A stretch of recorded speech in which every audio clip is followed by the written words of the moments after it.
Well, greetings, cannabis lovers and potheads the world over, down the street and to all the ships at sea. I'm doing some rework on the grow tent.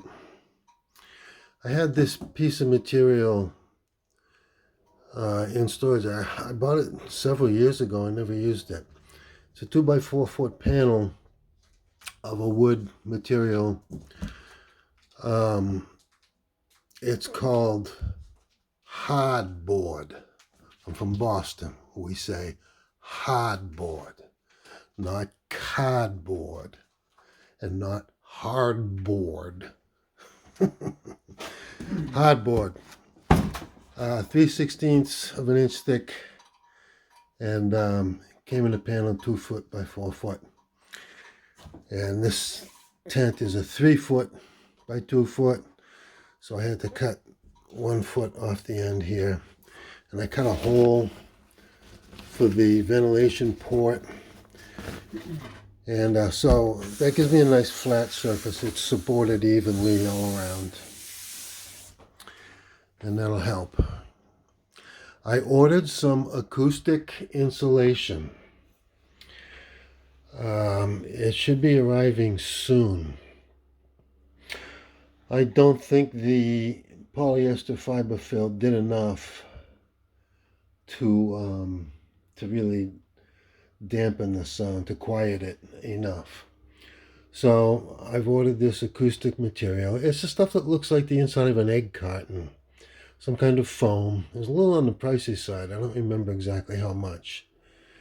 And I came in some sheets, and that should be arriving soon. What I'm going to do is, I took the fan and the filter off.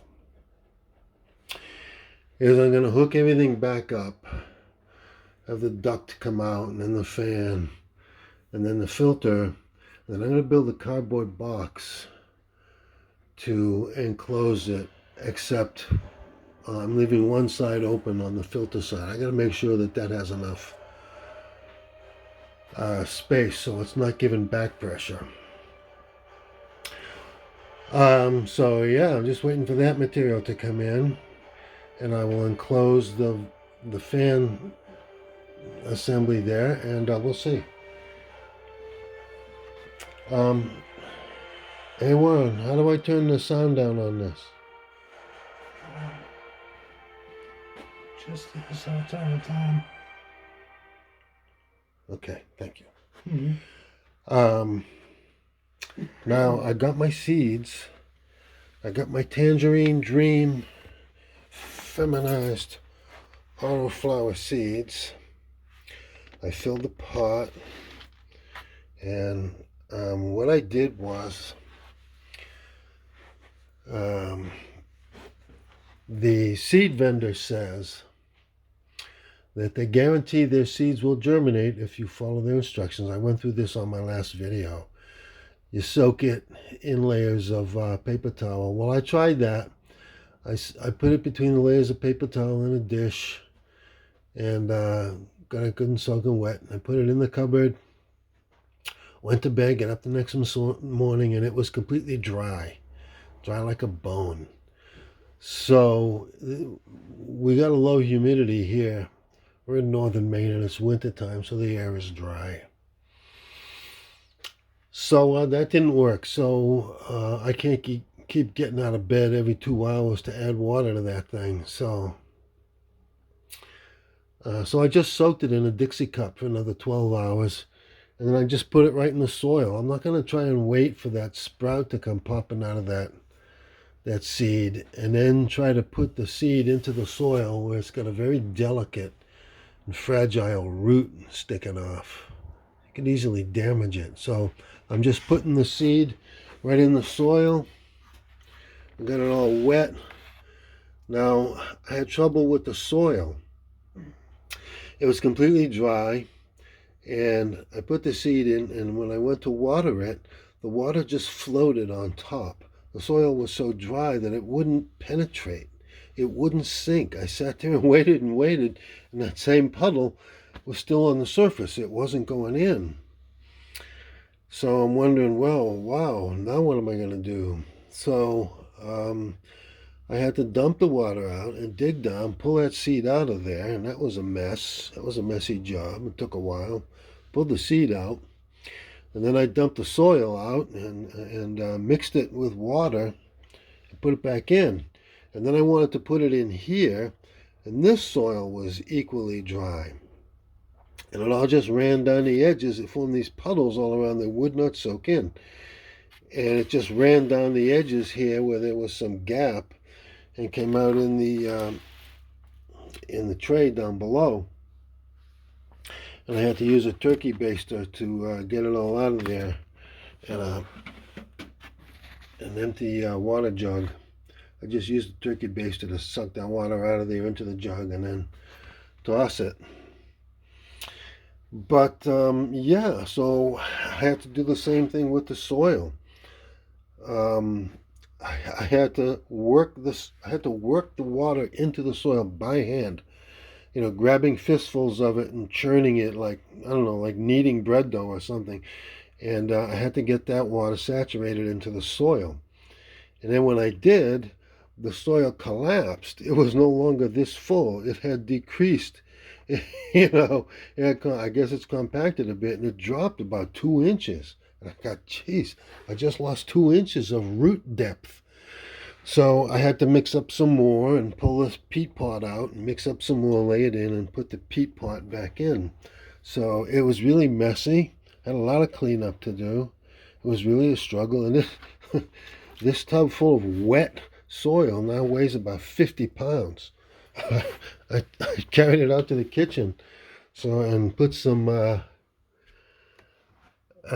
drop cloth, plastic drop cloth on the kitchen floor, and had to go with it. But yeah, so facing some problems here. But I got the seed had been soaked, and it's now in the ground, in the wet ground, and I'm just waiting for it to show its smiley little face. Take off its little hat and smile at the world. And I'm going to try something. One of the grow channels that I watched recently, and I can't remember who it was. They were doing time lapse of their seedling. My camcorder, my Canon Vixia, does time lapse. I'm going to see if I can get some time lapse of this thing growing. That would be really cool. So yeah, some fun things to do. But yeah, that's what I don't think I went over this. This is part of my ventilation too, right here. This is a fresh air inlet, and it's going to come down through here, and you have to have a right angle in this tube so the light won't come out, because if you get any amount of light in your grow tent during a dark flowering cycle, it may not flower. You gotta be real careful about that. Now this tent has 3 vents. They open on the outside with flaps, Velcro flaps. So there's 2 there and there's 1 there, so there's plenty of ventilation in this tent. But this is how I'm going to be doing it. This is where my fresh air is going to come in from. I'm wondering if maybe I shouldn't put a 6-inch duct on that. I don't know if the opening will take a 6-inch. I think it might. Yeah, I think it will. I think this will take a 6-inch duct. I may put a 6-inch duct in here. And that will make sure that I get plenty of airflow coming in. So yeah, that's the status of things right now. I ran this little humidifier for about 20 minutes with the tent all zipped up and everything, and it only raised the humidity in here about 2% because I had it going with the exhaust fan. I'm trying to regulate this thing for the conditions that it's going to be operating under, and when that light is on, that fan is going to be operating at full volume, full speed. So I guess what's happening is when the moisture wafts up out of this humidifier here, the vent fan is just sucking it all right up, and it's just going right out through the roof. So I don't know if I'm going to have any luck regulating the humidity in here. However, there's another thing I can do. First of all, when this thing gets saturated, there's a lot of water in here, and it's going to take time for that water to evaporate. So that's a constant source of humidity. And I'm also going to put a layer of Spanish moss. I used to use sphagnum moss, and I could still, but the Spanish moss was cheaper. You can buy it, you can get it at Home Depot or Walmart, and it's a top dressing, and it's just this thick, crunchy kind of moss, kind of woody stemmed moss. And when you water and that gets saturated, it retains a lot of humidity in its own fibers, and it also holds the moisture into the soil longer. So that could help humidify in here. I hope so, because otherwise the other answer would be to spend a lot of money on an expensive room humidifier to humidify the whole house, the whole apartment. And that would be expensive. So we're just playing it one day at a time, taking it as it comes. But progress is being made. The seed is in the ground. And that's a wrap for today. Thanks for watching. Peace and out.